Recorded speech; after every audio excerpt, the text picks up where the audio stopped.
Hello, नमस्कार। कैसे हैं आप सभी? आई होप कि बहुत अच्छे होंगे और आपकी पढ़ाई शानदार चल रही होगी। तो चलिए, आज हम लोग आगे बढ़ते हैं। पिछले वीडियो में जैसा हमने कहा था कि हम लोग नेक्स्ट क्लास में पढ़ेंगे रेफरेंस पॉइंट, डिस्टेंस और डिस्प्लेसमेंट। और नेक्स्ट वीडियो में हम लोग करेंगे what is the difference between distance and displacement. मेरी इच्छा तो थी कि इसी वीडियो में कंप्लीट किया जाए, बट बहुत लंबा हो जाएगा वीडियो, इस वजह से हम लोग नेक्स्ट वीडियो में उसे कंप्लीट करेंगे। इससे पहले आगे बढ़ें, आपसे एक रिक्वेस्ट है कि आप अपने दोस्तों के साथ ज़रूर शेयर करें, साथ में चैनल को सब्सक्राइब करें, लाइक करें और अपने दोस्तों के साथ शेयर करें। तो आगे बढ़ते हैं रेफरेंस पॉइंट की ओर। तो रेफरेंस पॉइंट को समझने से पहले इस बात को समझ लेते हैं। अगर आपने पहला वीडियो नहीं देखा है तो प्लेलिस्ट में है, जाके प्लीज़ ज़रूर देखें। प्लेलिस्ट में जो पहला वीडियो है वो हम लोगों ने रेस्ट एंड मोशन टॉपिक वो था, और उसी पर हम लोगों ने थोड़ी सी चर्चा की थी रेफरेंस पॉइंट की। तो वहाँ हम लोगों ने एक बात का जिक्र किया था कि rest and motion both are not a absolute term. इस बात को कहा था कि रेफरेंस मोशन और रेस्ट जो है, रेस्ट एंड मोशन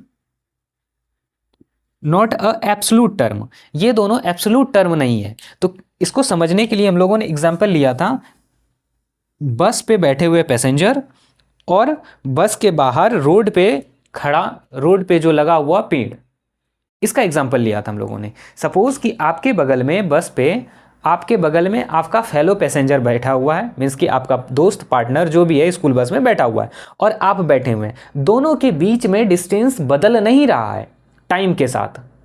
तो जब दोनों के बीच में डिस्टेंस बदल नहीं रहा है टाइम के साथ, तो उस कंडीशन में कहेंगे कि you are in rest with respect to your friend जो आपके साथ बैठा हुआ है बस के अंदर। वहीं अगर बात करें, आप बस में बैठे हैं और बाहर कहीं एक पेड़ लगा हुआ है रोड के साइड में, और बस अगर चल रही है, तो उस कंडीशन में आपका और उस पेड़ के बीच का डिस्टेंस बढ़ रहा है। अगर पेड़ के आप करीब आ रहे हैं, नज़दीक आ रहे हैं, तो डिस्टेंस घट रहा है, और अगर उससे दूर जा रहे हैं तो डिस्टेंस बढ़ रहा है। उस कंडीशन में हम कहेंगे कि यू आर इन मोशन। तो अब यहाँ समझने वाली बात यह है कि एक के लिए आप रेस्ट में हैं, दूसरे के लिए आप मोशन में हैं। तो अब यहाँ इस बात को कैसे डिसाइड किया जाए एब्सोल्युटली आप मोशन में हैं या रेस्ट में हैं? तो इसीलिए वहाँ टर्म हम लोगों ने लिखा था कि motion is neither rest, motion is not absolute term, you are neither in rest nor in motion.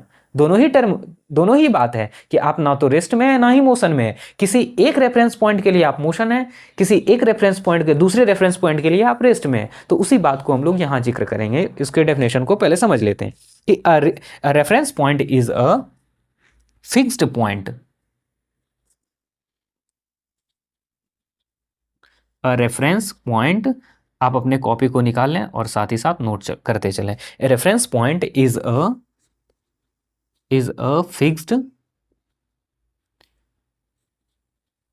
Fixed point used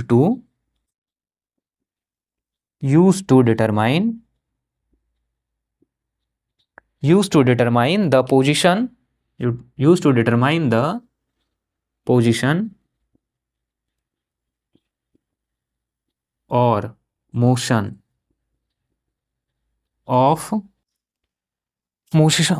of an object। इसे फिर से आप समझ लें। Suppose now this is your home, ये आपका घर है और यहां दूर में कहीं आपका स्कूल है। ठीक, ये दूर में कहीं आपका स्कूल है। यहां से अगर बात करें, इसकी डिस्टेंस है 5 किलोमीटर। 5 किलोमीटर।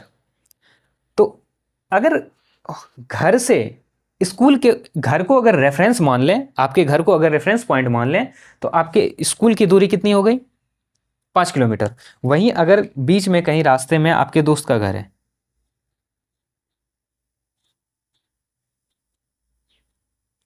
आपके दोस्त का घर है, बीच रास्ते में कहीं आपके दोस्त का घर है, और इस दोनों के बीच के डिस्टेंस है 2 किलोमीटर।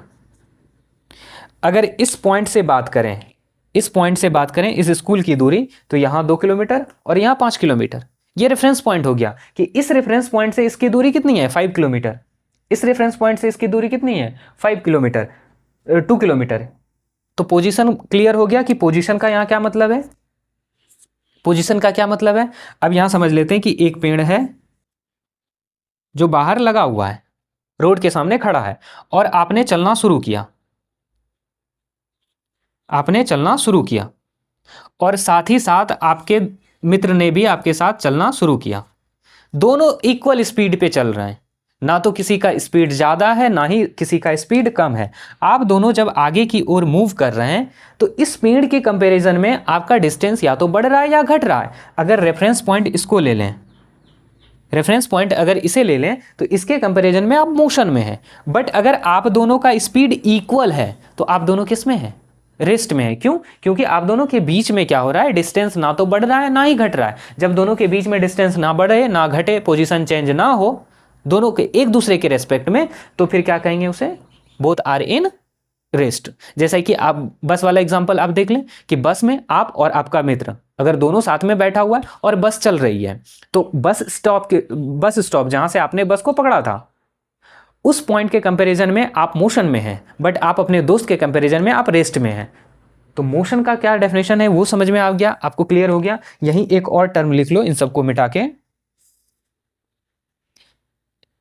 एक और टर्म लिख लो कि मोशन इज अ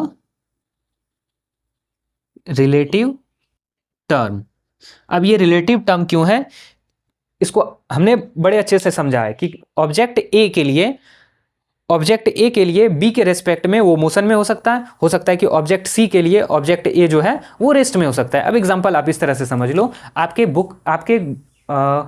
रूम में टेबल पे रखा हुआ बुक, फैन ऑफ है, वो जो बुक है वॉल के कंपैरिजन में अगर देखें, उसका रेफरेंस पॉइंट अगर वॉल ले लें, दीवार ले लें, तो उसके कंपैरिजन में आपके टेबल पे जो बुक रखा हुआ है वो रेस्ट में है। अगर फैन ऑफ है, उसके पन्ने नहीं मूव कर रहे हैं, उड़ रहे हैं, तो उस कंडीशन में क्या कहेंगे कि that book is in rest position. अगर आप वहीं से चलना शुरू कर दिया, आपने वहां आप भी बैठे हुए हैं और आपने अपने कुर्सी को छोड़ा और आप चलना शुरू कर दिया, तो उसी दीवार के कंपैरिजन में आप किस चीज में आ गए? मोशन में आ गए। और उसी बुक को अगर अपने साथ में ले लें, बुक को अपने साथ ले लें और साथ लेके चले जाएं, तो बुक और आप दोनों एक दूसरे के लिए रेस्ट में हैं, लेकिन दीवार के लिए क्या है? दोनों मोशन में हैं। बात समझ में आ गई? फिर से समझ लेते हैं। एक बुक है, टेबल पर रखा हुआ है और दीवार के कंपैरिजन में वो रेस्ट में है। आप रूम से बाहर निकल गए तो आप किस में आ गए? मोशन में। उस बुक को वापस आए, बुक को अपने साथ लिया और आप दोनों ने क्या किया? चलना शुरू कर दिया। तो आपके साथ कौन चल रहा है? बुक भी चल रहा है। तो आप और बुक दोनों किस में है? रेस्ट में है, लेकिन वॉल के कंपैरिजन में आप दोनों ही मोशन में है। बात क्लियर हो गई? अगर नहीं क्लियर हुई तो कमेंट करो, फिर से समझाएंगे। बात समझ में आ गई? चलिए अब आगे बढ़ते हैं डिस्टेंस की ओर। अब डिस्टेंस क्या होता है वो समझ लेते हैं।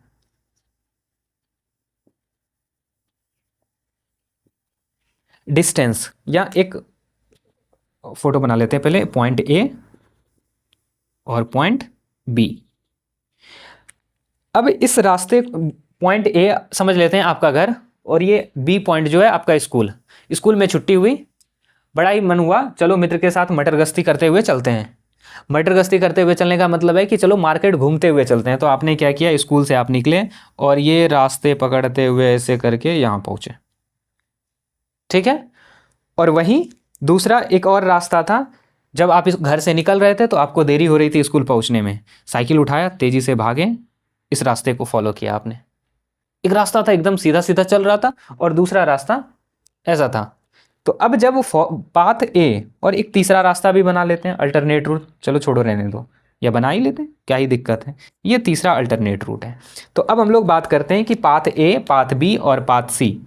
ये है पाथ ए, ये है पाथ बी और ये है पाथ सी। जब आपने पाथ ए को चुना तो यहाँ से जब आपने चलना शुरू किया और इस रास्ते को फॉलो किया, तो सपोज कर लेते हैं कि now this path is 10 kilometre long, now this path is 6 kilometre long and this path is कितना ले लें? 4 किलोमीटर, छोटा है 4 किलोमीटर। तो अब जब इनिशियल पोजीशन यहाँ आपके घर और स्कूल की दूरी तो सेम ही है, दोनों तो एक ही जगह फिक्स है। आपका ना तो घर का पोजीशन बदल रहा है ना ही स्कूल का पोजीशन बदल रहा है। चलो यहाँ ए और बी के जगह पे लिख लेते हैं होम और इधर लिख लेते हैं स्कूल, तो ज़्यादा क्लियर हो जाएगा, कन्फ्यूज़न नहीं होगा। स्कूल। ठीक है, घर का भी पोजीशन फिक्स है, स्कूल का भी पोजीशन फिक्स है। जो फिक्स नहीं है वो क्या है, आपके जाने का रास्ता। अगर आपके पास टाइम है, तो थोड़ा टाइम है तो आप इस रास्ते को फॉलो कर सकते हैं। आपको साइकिल कम चलाने की इच्छा है तो आप इस रास्ते को फॉलो कर सकते हैं। तो दोनों ही रास्ता आपके लिए ही है, तीनों ही रास्ता। और मार्केट से अगर घूमते हुए दोस्त के साथ मस्ती करते हुए चलें तो ये वाला रास्ता फॉलो कर सकते हैं। तो अब डिस्टेंस क्या कहता है कि the total length between initial and the final position is called distance. जो टोटल डिस्टेंस है इनिशियल और फाइनल पोजीशन के बीच, उसे हम लोग क्या कहेंगे, डिस्टेंस। तो इसे हम लिख लेते हैं डेफिनेशन को, the length of the actual path, the length of actual path, actual path, the length of actual path between the initial and the final position. अगर यहां बात करें तो इनिशियल और फाइनल पोजीशन के बीच में जो एक्चुअल पाथ है उसे हम लोग क्या कहेंगे कि वो डिस्टेंस है हमारा। इनिशियल पॉइंट क्या हो सकता है, यहां से आपने सुबह में घर से चले आप, तो ये आपके लिए इनिशियल पॉइंट हुआ। और आप पहुंचे स्कूल तो ये आपके लिए फाइनल पोजीशन हुआ। और शाम में आप स्कूल में छुट्टी हुई और आप स्कूल से चले और पहुंचे होम, घर, तो ये आपके लिए इनिशियल पोजीशन हुआ और ये फाइनल पोजीशन हुआ। मीन्स कि जहां से हम लोग चलना शुरू करते हैं उस पोजीशन से जहां तक हम लोग चलते हैं उस पोजीशन को हम लोग क्या कहते हैं, फाइनल पोजीशन। जहां से चलना शुरू करते हैं उसे बोलते हैं इनिशियल पोजीशन, और जहां फाइनली पहुंचते हैं उसे हम लोग बोलते हैं फाइनल पोजीशन। तो चलिए अब आगे बढ़े। इसे जो हम लोग डिनोट करते हैं वो डिनोट करते हैं एस से, डिनोटेड बाय एस। ध्यान में रखना कि एस से डिस्टेंस को डिनोट करते हैं, ठीक है। और इसका यूनिट जो होता है, यूनिट होता है मीटर। मीटर को एम से डिनोट करते हैं। यहां तक में आई होप कि आपको कोई समस्या नहीं होगी। अब आगे बढ़े वेक्टर की ओर, सॉरी डायमीटर की ओर, वेक्टर नहीं डायमीटर की ओर। तो रेफरेंस पॉइंट को मिटा दिया जाए। चलिए आपने लिख लिया होगा, अगर नहीं लिखा है तो वीडियो को पॉज करके आप लिख लो।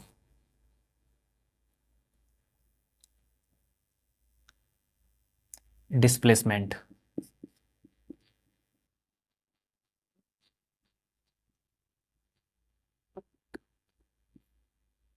अब ध्यान से देखो, पाथ सी जो ग्रीन कलर से हमने बनाया है, पाथ सी को जब इनिशियल और फाइनल पोजीशन के बीच का जो स्ट्रेट लाइन में जो शॉर्टेस्ट डिस्टेंस है उसी को हम लोग क्या बोलते हैं, डिस्प्लेसमेंट। तो इसे हम लोग पहले लिख लेते हैं, the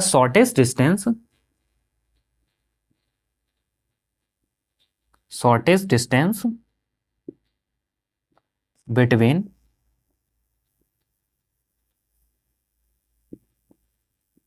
initial and final position, the shortest distance between initial and final position of an object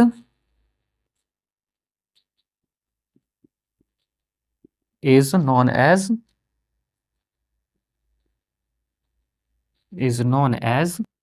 displacement।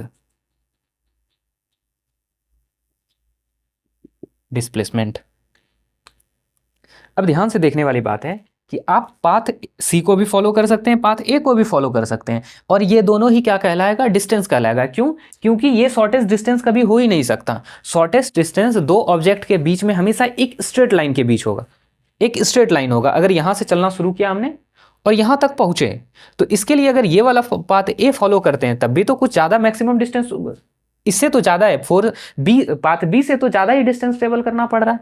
अगर सी को फॉलो करते हैं तो बहुत ज्यादा डिस्टेंस फॉलो करना पड़ रहा है। तो हमें एक ही पाथ मिलेगा वो स्ट्रेट लाइन में, बिल्कुल, जो सबसे शॉर्टेस्ट डिस्टेंस होगा, तो उसे क्या कहा जाएगा, नाउ दिस इज डिस्प्लेसमेंट। तो यहां हम लोग लिख लेते हैं कि this path is called displacement, this is displacement. ठीक, और ये जो पाथ है this is called distance, this path is also called distance.